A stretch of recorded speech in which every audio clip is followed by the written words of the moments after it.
All right, welcome to The Explainer. Today we are pulling back the curtain on a place that's, well, one of the most intense, high-stakes environments in all of finance, the Forex dealing room. Let's just dive right in. So that's not just a clever line. It's the absolute reality of a Forex dealing room. I mean, think about it. It's this perfectly coordinated performance where every single player has to be in sync under crushing pressure. But here's the kicker. This isn't your average symphony. A wrong note here doesn't just, ruin the song.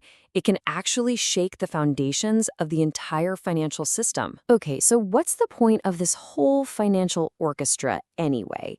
You might think it's all about serving customers, and sure, that's part of it, but its main job? It's much more direct. It's built to be a massive profit engine for the bank. And this really shows you that a dealing room is so much more than just a service counter. I mean, yeah, they help customers with their currency needs, but they're also actively managing the bank's own cash. And this is the crucial part, they're making their own bets on the market. That's what's called proprietary trading or prop trading, and its one and only goal is to make money for the bank. So, to make sure this whole high-stakes performance runs smoothly and, safely, the entire operation is split into three completely separate parts. Let's stick with our orchestra analogy.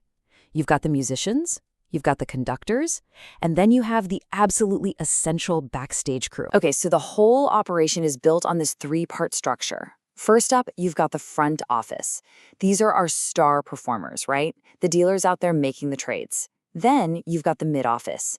Think of them as the conductors, the ones managing all the risk and making sure everyone's following the rules. And finally, you have the back office, the unsung heroes, the crew that confirms, settles, and accounts for every single deal. Each job is critical, and, this is key, they have to stay separate. And that separation is absolutely non-negotiable.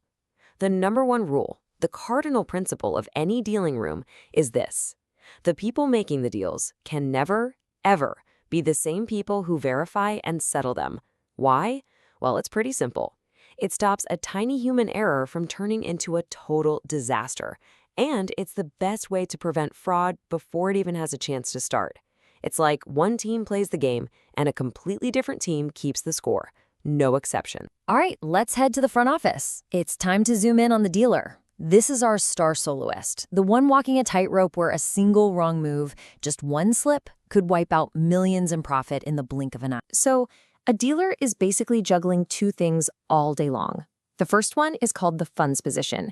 You can think of this like the bank's real-time checking account.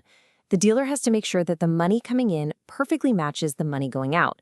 Because if there's a mismatch, the bank is either paying crazy overdraft fees or, on the flip side, it's losing out on interest it could have earned on extra cash just sitting around. Now, this second juggling act is the currency position. And this one is way, way riskier. This is where the actual betting happens. The dealer goes overbought or oversold on a currency, basically gambling that its value is going to move in the direction they want. And this, as you can imagine, exposes the bank to massive exchange rate risks. It's exactly why management gives dealers incredibly strict limits they absolutely cannot cross. So, what kind of person actually thrives in a job like this? It really takes a special kind of mindset. You have to be completely calm under unbelievable stress. You have to make huge decisions in a matter of seconds. You need to have a bit of an aggressive streak. But, and this is just as important, you also need the humility to know when you're wrong and to cut your losses fast. But of course, with such high rewards, there's always a symphony of risks playing in the background. And this is the part of the performance where one wrong note doesn't just sound bad, it can bring the entire house of cards crashing down. The most basic risk of all is credit risk. Put simply, it's the fear that the other guy, the bank or institution on the other side of your deal, your counterparty, just won't be able to pay you. They default. And when that happens, you're left holding the bag with a massive loss. Now, there's a particularly nasty flavor of this called settlement risk. This exists purely because global finance is a 24-hour game played across different time zones. Just imagine this.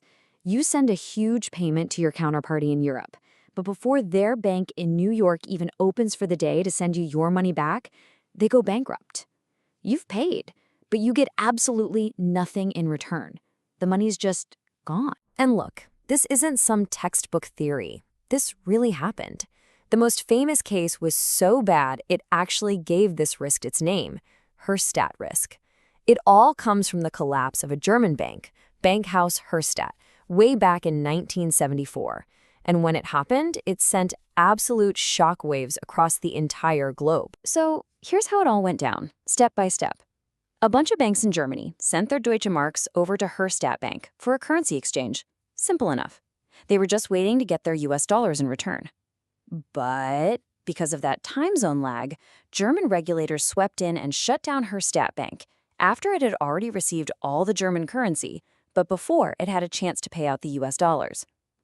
The counterparties on the other side, they lost every single cent of the principal. It was a total loss, and it triggered a huge crisis that taught the world a very, very expensive lesson. So yeah, the Herstatt collapse is a crazy example of credit and settlement risk. But that's just one piece of the puzzle. As you can see, dealers and their risk managers are constantly juggling a whole host of dangers. You've got operational risks, that's just plain old human error. You've got exchange risks from the market going wild, and you've got liquidity risk, which is the simple, terrifying possibility that you just run out of cash to pay your bills. So, with all these dangers, how do banks stop this symphony of risk from just turning into total chaos? Well, they have to follow the sheet music, and it is incredibly strict. We're talking about a thick rulebook full of limits, controls, and procedures. And that rulebook, it was written in the ink of hard-learned lessons. To make sure another Herstatt never happens, every single dealer is given a strict stop-loss limit they can't exceed. Every trade has to be within the bank's exposure limit for that specific counterparty. And to manage that high-wire act the dealer is on, the bank's total position is watched daily and every little mismatch is tracked constantly. These aren't suggestions, you know. They are the rigid, unbending guardrails designed to keep this entire performance from ever flying off the rails. And all of this brings us to one final, really crucial question. For all the complex systems, for all the regulations, the dealing room at its core still comes down to human judgment. So as we move deeper into an age of automation and AI, you have to wonder, what's the future role of the human dealer? The person who is, at the very same time, the bank's greatest asset and its greatest risk. Thanks for joining us on The Explainer.